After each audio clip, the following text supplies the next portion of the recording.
cette nouvelle fatigue mentale de l'individu, cette nouvelle obligation d'un travail identitaire, c'est aussi le prix à payer de la liberté.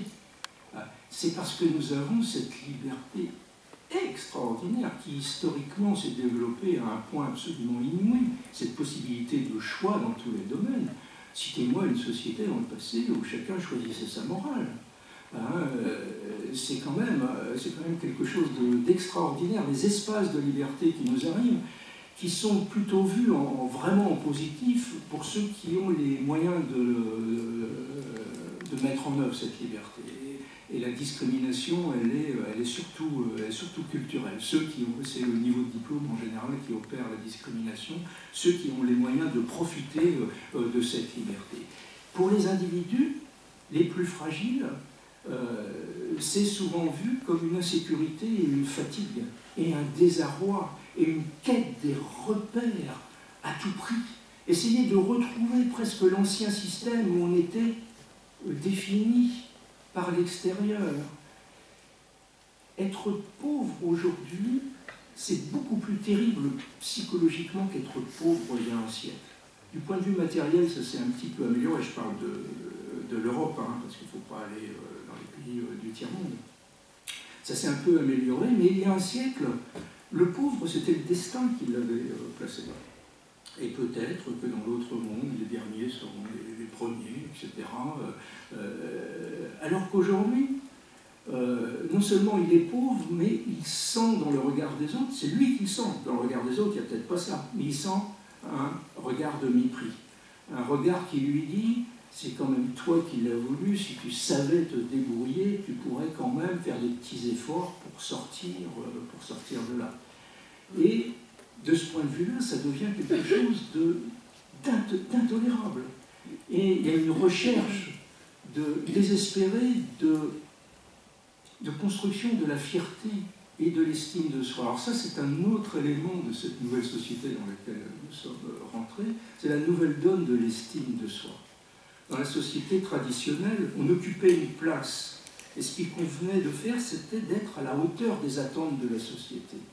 Et le sens de l'honneur, c'était ça, c'était être à la hauteur des attentes de la société.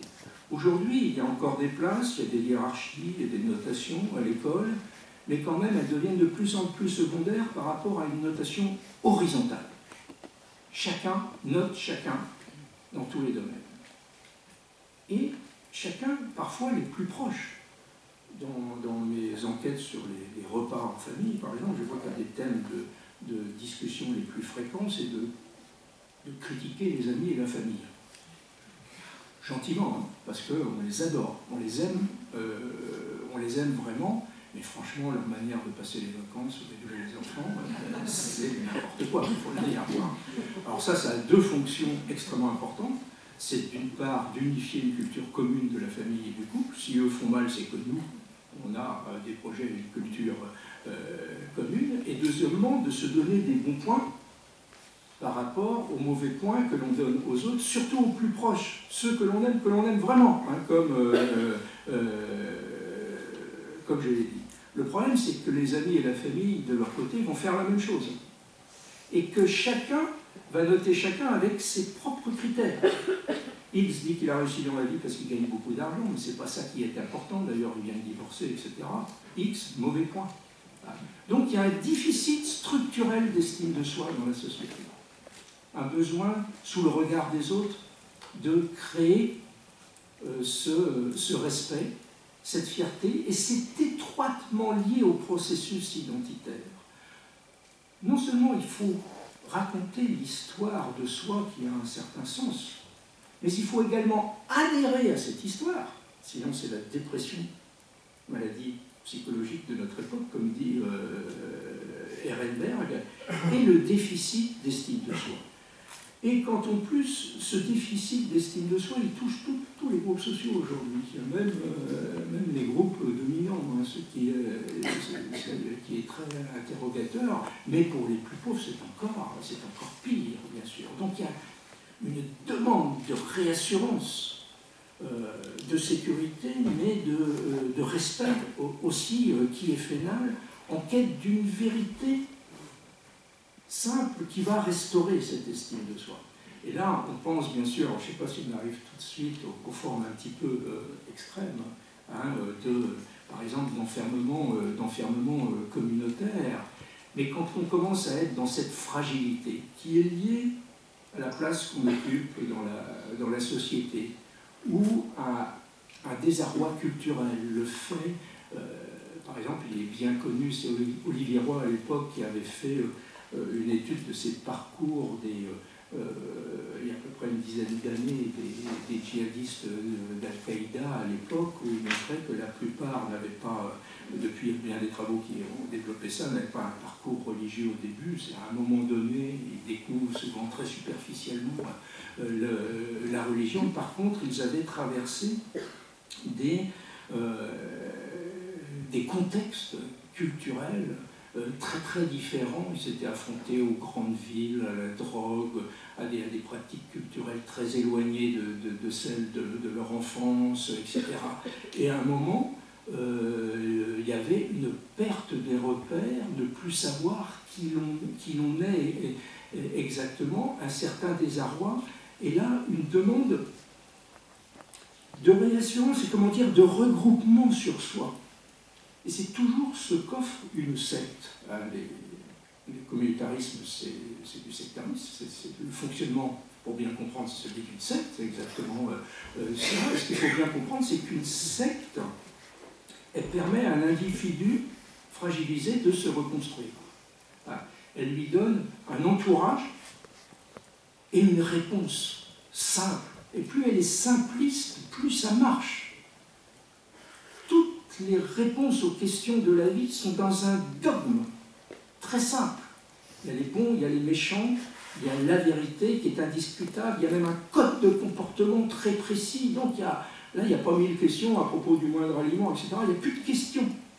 Donc tout redevient simple, on peut se regrouper sur soi-même, et ça marche encore mieux, bien sûr, si on désigne un ennemi. Là, non seulement on est regroupé sur soi-même, mais il y a un élan émotionnel.